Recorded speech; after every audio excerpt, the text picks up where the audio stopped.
السلام علیکم ورحمۃ اللہ وبرکاتہ نحمدہ ونصلی علی رسولہ الکریم اما بعد۔ آج کی کلاس میں آپ کا خیر مقدم ہے۔ پچھلی کلاس میں اسم کی تعریف اور اس کی علامتوں کے بارے میں بات ہوئی تھی، اور آج ہم فعل کی تعریف اور اس کی علامتوں کے بارے میں بات کریں گے۔ تو شروع کرتے ہیں۔ بسم اللہ الرحمن الرحیم۔ حد الفعل، فعل کی تعریف۔ میں نے بتایا تھا کہ یہاں پر حد کا معنی جو ہے ہم نے تعریف کا کیا ہے، تو فعل کی تعریف ہے کلمۃ تدل علی معنی فی نفسها دلالتاً مقترنتاً بزمان ذالک المعنی۔ تو اس کی تعریف دو انداز میں کی جاتی ہے۔ پہلے ایسے کریں گے کہ فعل وہ کلمہ ہے جو دلالت کرتا ہے کسی ایسے معنی پر جو اس کے اندر موجود ہو۔ فعل ایک ایسا کلمہ ہے جو دلالت کرتا ہے کسی ایسے معنی پر جو اس کے اندر موجود ہو، دلالتاً مقترنتاً، ایسی دلالت جو ملی ہوئی ہوتی ہے اس معنی کے زمانے سے، ایسی دلالت جو ملی ہوئی ہوتی ہے اس معنی کے زمانے سے، جیسے کہ ضربہ، یضرب اور اضرب۔ یہ فعل کی تعریف ہے۔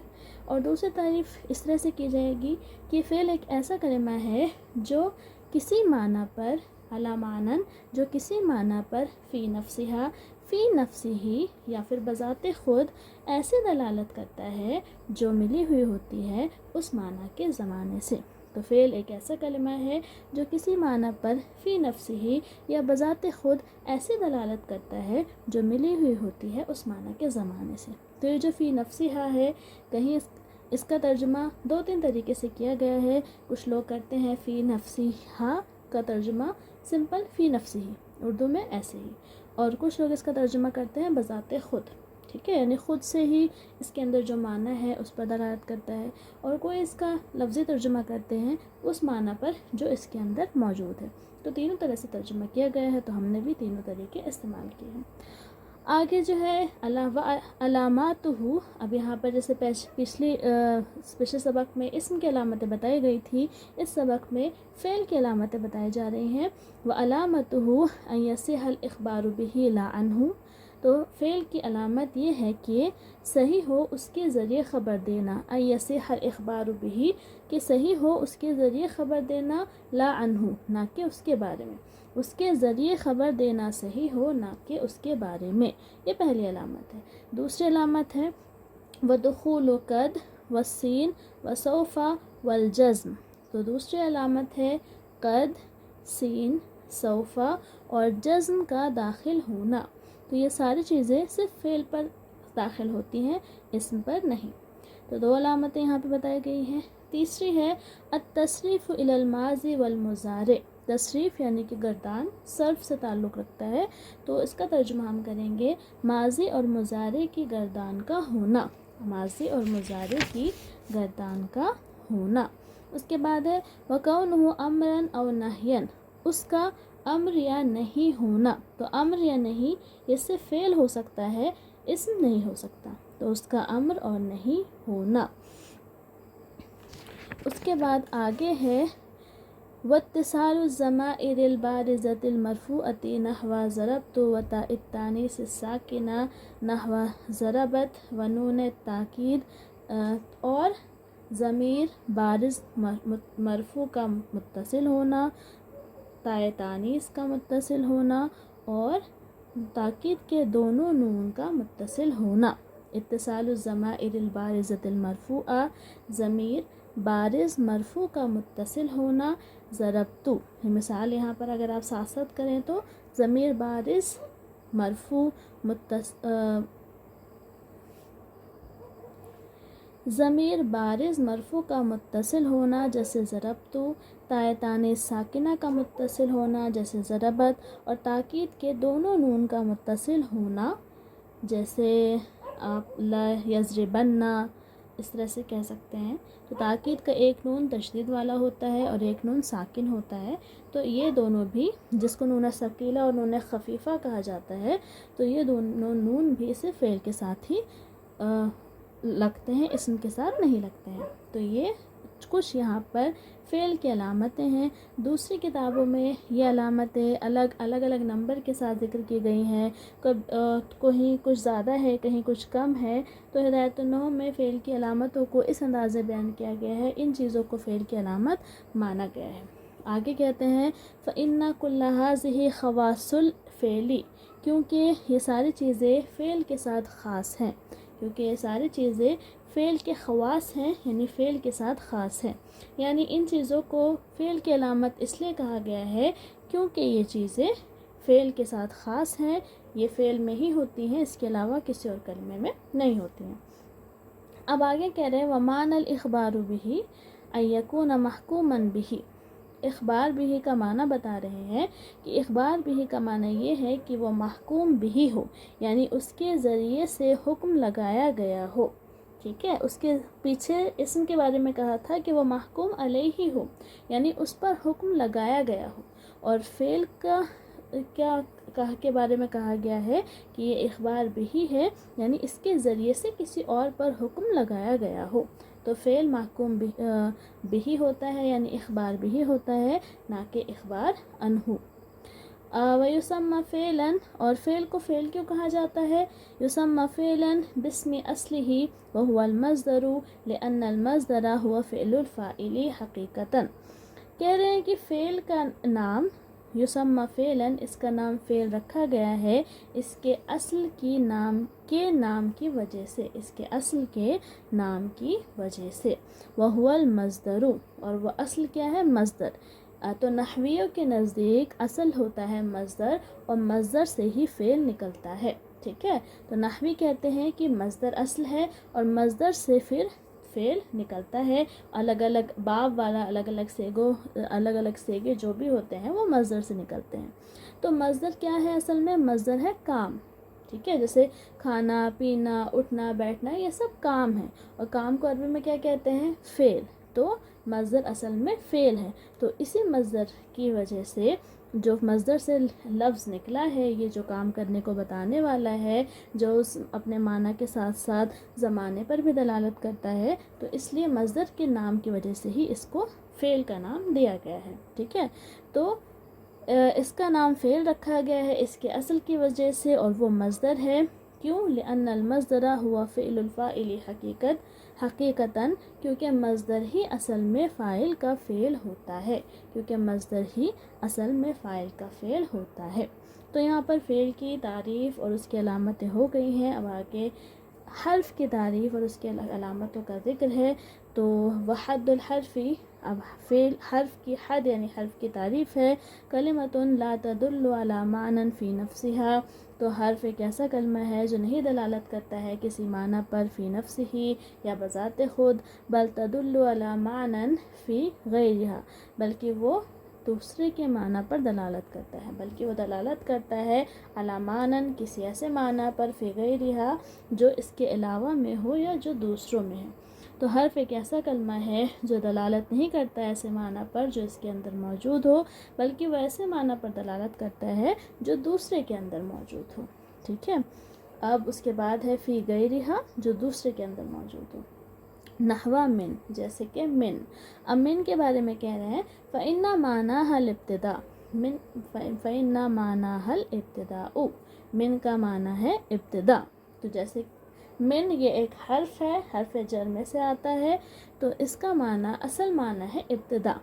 وَهِيَ لَا تَدُلُّ عَلَيْهِ إِلَّا بَعْدَ ذِكْرِ مَا مِنْهُ الْإِبْتِدَاءُ، وَهِيَ لَا تَدُلُّ عَلَيْهِ، اور یہ جو من ہے یہ دلالت نہیں کرتا ہے اس پر، یعنی کہ اس معنی پر، الا مگر بعد ذکر ما منہ الابتداء، اس چیز کے ذکر کے بعد جس سے ابتدا ہوئی ہو۔ تو من کا معنی ابتدا کا ہے، لیکن یہ دلالت نہیں کرتا ہے اس معنی پر مگر اس چیز کے ذکر کے بعد جس سے ابتدا ہوئی ہو، کالبصرۃ والکوفہ، جیسے کہ بصرہ اور کوفہ، یعنی اگر آپ کو من کا معنی دینا ہے تو من کے ساتھ بصرہ یا کوفہ کو جوڑنا پڑے گا، اکیلے من کوئی معنی نہیں دے گا۔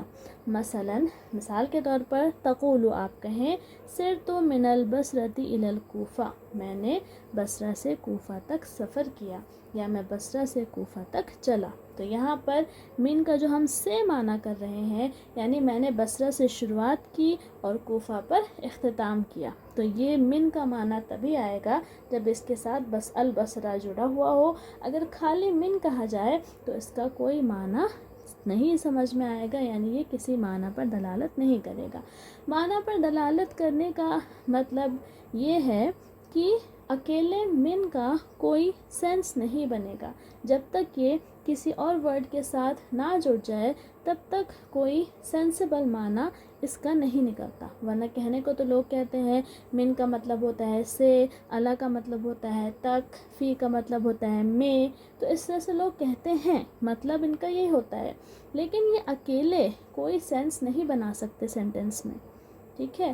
اگر آپ صرف سے کہیں گے تو اس سے کوئی سینس نہیں بنے گی، تو اس کے ساتھ دوسرا کوئی ورڈ ایڈ کرنا پڑتا ہے تاکہ کوئی سینسیبل معنی، کوئی صحیح معنی سمجھ میں آئے، ٹھیک ہے۔ اب آگے حرف کی علامتیں کہہ رہے وَعَلَامَتُهُ أَلَّا يَصِحَّ الْإِخْبَارُ عَنْهُ وَلَا بِهِ وَأَلَّا يَقْبُلَ علامات الاسماء ولا علامات الافعال۔ حرف کی علامت یہ ہے کہ نہ تو اس کے ذریعے سے نہ تو اس کے بارے میں خبر دینا صحیح ہو، ولا بھی، اور نہ ہی اس کے ذریعے سے۔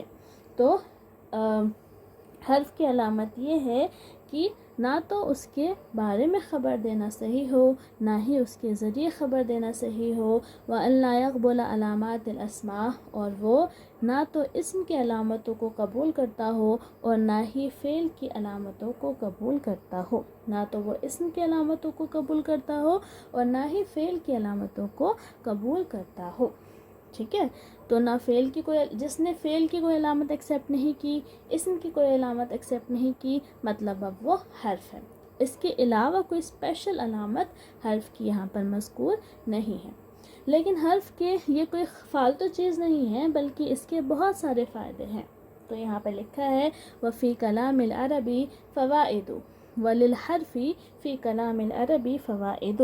حرف کے کلام عرب میں کچھ فوائد ہیں، یعنی ایسی خامخواہ نہیں ہے، اس کا کچھ یوز ہے، کوئی فائدہ ہے۔ وہ کیا ہے؟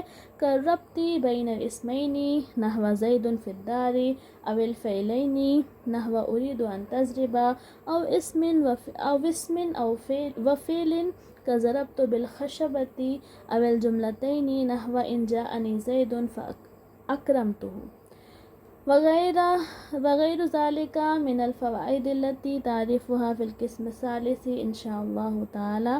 کہہ رہے ہیں کہ اس حرف کے کلام عرب میں کچھ فائدے ہیں، جیسے کہ الربط، ربط کا مطلب ہوتا ہے تعلق پیدا کرنا، کنیکشن پیدا کرنا، ٹھیک ہے۔ تو پہلا یہاں پر فائدہ ذکر کیا گیا ہے کالربطی بین الاسمین، جیسا کہ ربط پیدا کرنا، تعلق پیدا کرنا، بین الاسمین، دو اسموں کے درمیان، جیسے کہ دو اسموں کے درمیان تعلق پیدا کرنا، جیسے زید فی الدار، او الفعلین، یا پھر دو فعل کے درمیان تعلق پیدا کرنا، جیسے ارید ان تضرب، او اسم و فعل، یا ایک اسم اور ایک فعل کے درمیان تعلق پیدا کرنا، جیسے ضربت بالخشبۃ، او الجملتین، یا پھر دو جملوں کے درمیان تعلق پیدا کرنا، جیسے ان جاءنی زید اکرمتہ۔ تو فعل کا، حرف کا مین کام کیا ہے؟ کنیکشن پیدا کرنا، تعلق پیدا کرنا، ربط پیدا کرنا۔ اب یہ ربط کبھی دو اسموں کے درمیان ہو سکتا ہے، جیسے زیدن اور الدار، یہ دو اسم ہیں، ان کے بیچ میں فی ڈال دیا تو دونوں ایک دوسرے سے جڑ گئے۔ دو فعل کے درمیان یہ کنیکشن ہو سکتا ہے، جیسے اریدو ایک فعل ہے، تضربو دوسرا فعل ہے، یہ الگ الگ تھے لیکن بیچ میں ان آ گیا تو یہ اب ایک جملہ بن گیا، یہ دونوں آپس میں کنیکٹ ہو گئے۔ یا پھر ایک اسم اور ایک فعل، جیسے ضربت بالخشبۃ، اب خشبۃن یہ الگ تھا، ضربت الگ تھا، لیکن با کے ذریعے دونوں آپس میں جڑ گئے۔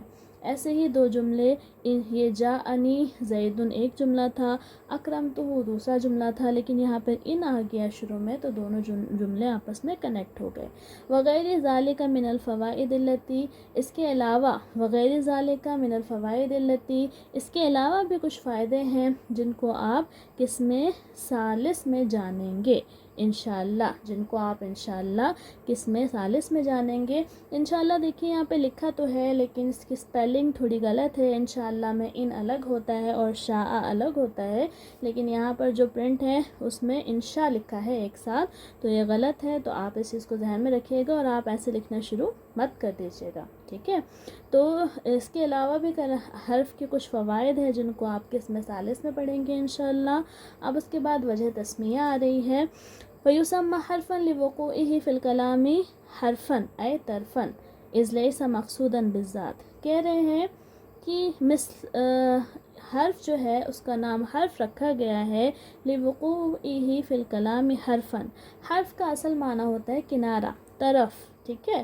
تو حرف کا نام حرف رکھا گیا ہے کلام میں اس کے ایک کنارے پر ایک طرف واقع ہونے کی وجہ سے. اس کا نام حرف رکھا گیا ہے کلام میں اس کے ایک کنارے پر یا ایک طرف واقع ہونے کی وجہ سے. اب ایک طرف واقع ہونے کا مطلب کیا ہے؟ اذ لیس مقصودا بالذات، کیونکہ یہ مقصود بالذات نہیں ہوتا ہے. کیونکہ یہ مقصود بالذات نہیں ہوتا ہے. تو مقصود بالذات کا مطلب یہ ہے کہ مثل المسند والمسند الیہ، مسند اور مسند الیہ کی طرح، مسند اور مسند الیہ کی طرح یہ مقصود بالذات نہیں ہوتا ہے. تو اس لیے اس کا نام حرف رکھا گیا ہے. ٹھیک ہے. حرف کا مطلب ہوتا ہے ایک کنارہ. یہ کہیں کہ یہ کلام میں ایک کنارے پر پڑا ہوتا ہے، دیکھنے میں پڑھنے میں نہیں بلکہ اہمیت کے حساب سے. تو کلام میں اصل اہمیت مسند اور مسند الیہ کی ہوتی ہے. ٹھیک ہے. یعنی کہ اگر ایک فعل اور ایک اسم ہے تو ان کی اہمیت ہوگی، دو اسم ہیں تو ان کی اہمیت ہوگی، لیکن حرف کی جو ہے اصل اہمیت نہیں ہوتی. یہ کہہ لیجئے کہ وہ کہانی میں مین کیریکٹر نہیں ہوتے ہیں، وہ سائیڈ کیریکٹر ہوتے ہیں. تو مسند اور مسند الیہ یہ مین کیریکٹر ہوتے ہیں.